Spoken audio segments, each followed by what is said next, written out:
एलोडी जो खतरनाक परिस्थितियों में रुचि रखने वाली एक कुलीन महिला है। जैसे ही उसे एक गुफानुमा मान की गहराई में धकेल दिया जाता है, कहानी तेजी से एक पूर्वानुमेय उत्तरजीविता थ्रिलर में बदल जाती है, जो एक दुर्जय ड्रैगन के साथ मुठभेड़ों द्वारा विरामित होती है और प्रेरणाहीन सीजीआई द्वारा बाधित होती है।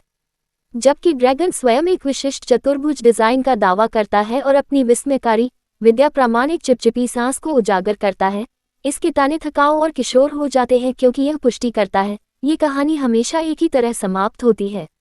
दृश्य रूप से फिल्म अपने टॉल्किन-एस्क परिदृश्य और कल्पनाशील पोशाक डिजाइन से प्रभावित करती है।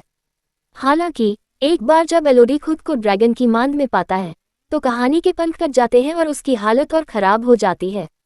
इसके बाद जो कुछ होता है वह उत्तरजीविता थ्रिलर और जीव विशेषता ट्रॉप्स का एक मिश्रण है, जिसमें एलोडी गुफाओं को नेविगेट करता है, जो वास्तव में भयानक चीज की तुलना में क्लॉस्ट्रोफोबिक थीम पार्क की सवारी की याद दिलाता है क्योंकि वीएफएक्स कमजोर हो जाता है और स्क्रिप्ट अपनी चमक खो देती है।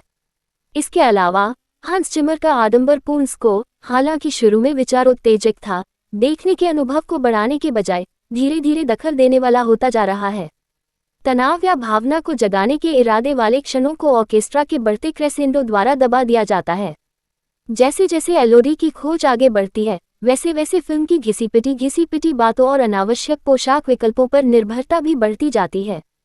हमारा नायक तेजी से कम कपड़े पहने हुए है, फिल्म की शैली विरोधी उपक्रमों के विरोधाभासी है और अव्यावहारिक फैंटेसी पोशाक पर चेनमेल बिकिनी बहस अपने सिर उठाती है क्योंकि एलोडी की युद्ध तैयार पोशाक युद्ध कवच की तुलना में एक असुविधाजनक बस्तिया के समान हो जाती है। यह एक ध्यान भटकाने वाला विकल्प है जो फिल्म की तोड़फोड़ के प्रयासों को कमजोर करता है। जैसे जैसे चीजें खत्म होने लगती हैं, साजिश बख्तरबंद नायक आश्चर्यजनक रूप से दुष्ट जानवर को सर्वश्रेष्ठ देता है, केवल उसे अपने स्वयं के द्वारा प्रदत्त उग्र अंत से बचाने और उसकी निष्ठा हासिल करने के लिए। दुर्भाग्य से औसत दर्जे के दलदल के बीच ब्राउन का एक साहसी प्रयास भी, जो एलोडी को दृढ़ संकल्प और लचीलेपन की भावना से भर देता है, सार्थक स्तर पर प्रतिध्वनित होने में विफल रहता है। सशक्तिकरण और मुक्ति के विषयों के साथ डार्क फैंटेसी के तत्वों को मिश्रित करने के अपने प्रयासों में फिल्म अपने महत्वाकांक्षी लक्ष्यों से पीछे रह जाती है। हालांकि यह फैंटेसी शैली के कट्टर प्रशंसकों या नासमझ मनोरंजन चाहने वालों के लिए कुछ अपील कर सकता है, समझदार दर्शकों को इस नीरस पेशकश में प्रशंसा करने के लिए बहुत कम मिलने की संभावना है।